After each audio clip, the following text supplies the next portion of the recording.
Aside from the electrocution, we must also think that the computer that we are able to disassemble requires care. Safety of the equipment must also be considered, not only thinking of the computer safety, but also to that of your tools. Your tools are your best friends, and you need to take good care of them so they in return can make your job easy and fast. Remember safety. Do not neglect it. Neglect can cause catastrophic effects. And then, before opening the system case, be sure to turn off the system unit. Turn off and unplug the EVR from the wall socket as well. Disassembling a system unit.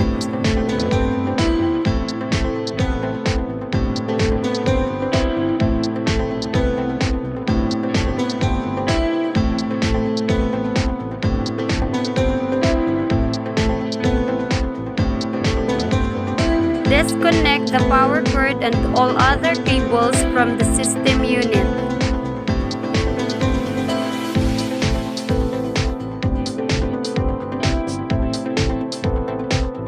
After clearing all connected cables, put the system unit on the table. Rub your hands and touch the unpainted metal part of the system unit with your bare hands to remove the SD of your body.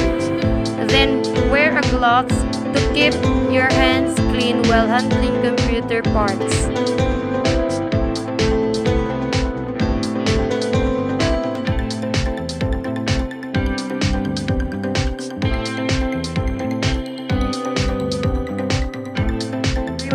Remove the screws of the side cover and put the screws in the container.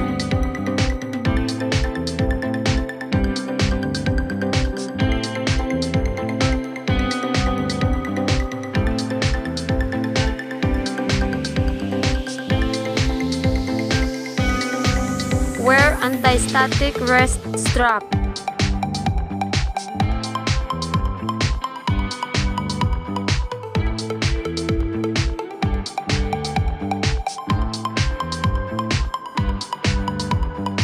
Remove all connectors.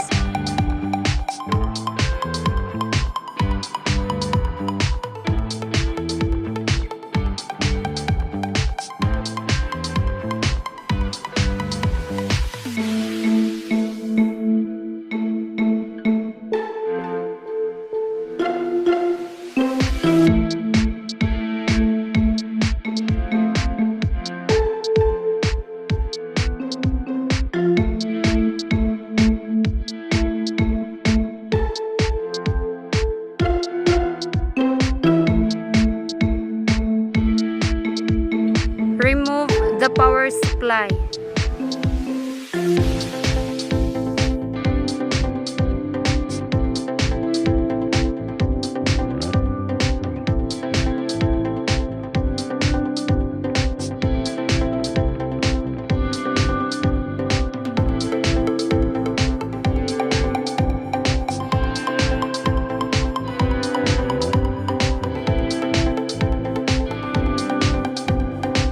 Remove the hard disk drive or HDD.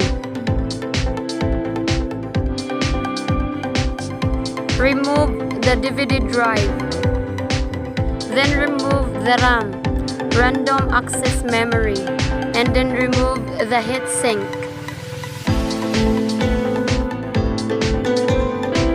Remove the CPU or processor or central processing unit.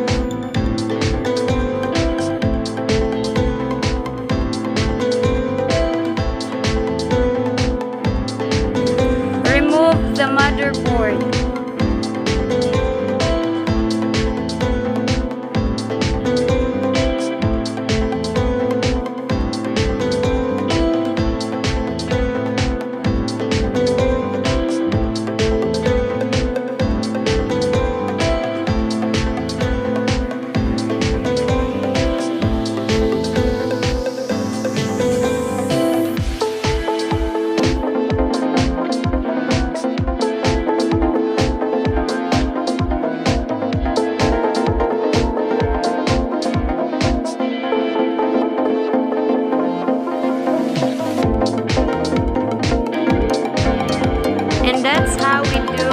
Disassembly System Unit.